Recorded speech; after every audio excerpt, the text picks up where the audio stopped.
कल हमारा टॉपिक रीतिकाल चल रहा है, उसके आगे ही रीतिकालीन साहित्य की प्रमुख प्रवृत्तियाँ। इस साहित्य के अंतर्गत मुख्यतः दो प्रकार की प्रवृत्तियाँ मानी जाती हैं।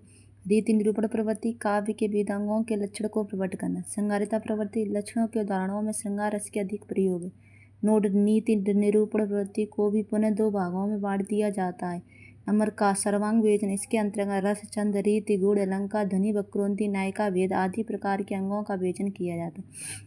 विशिष्टांग विवेचन, इसके अंतर्गत रस, छंद, अलंकार तीनों में से किसी एक अथवा तीनों तीनों तीनों का विशेष किया जाता है। विशेष सत्व रीतिकाल लक्षण ग्रंथों एवं श्रृंगार परक रचनाओं के अलावा भी व्यक्ति नीति एवं वीर गाथाओं युक्त रचनाओं का लेखन कार्य भी हुआ था, जिसे रीतिकाल की गौण प्रवृत्ति के नाम से पुकारा जाता है।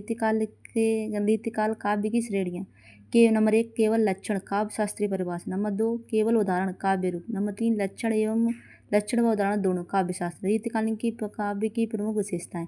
नंबर 1 लक्षण, ग्रंथों की रचना, कवि व आचार बनने की प्रवृत्ति। श्रृंगारिता, नायिका के भेद निरूप, भक्ति एवं वैराग्य की भावना, कला पक्षी प्रदान, वीर रस की कविता।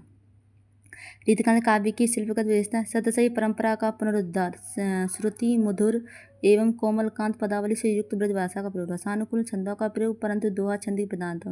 नोट, दोहे अलावा छंद अन्य, श्रृंगार रस, सवैया छंद, वीर रस, कवि छंद। रीतिकाल के प्रमुख संप्रदाय, उनके प्रवर्तक। संस्कृत के लक्षण ग्रंथों की रचना के आधार पर रीतिकाल के मुख्य 5 संप्रदाय माने जाते हैं। नंबर 1 रस संप्रदाय, आचार्य भरत मुनि।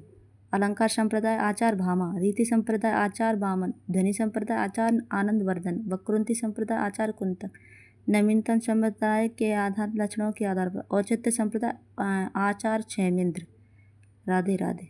कल पढ़ेंगे आगे का।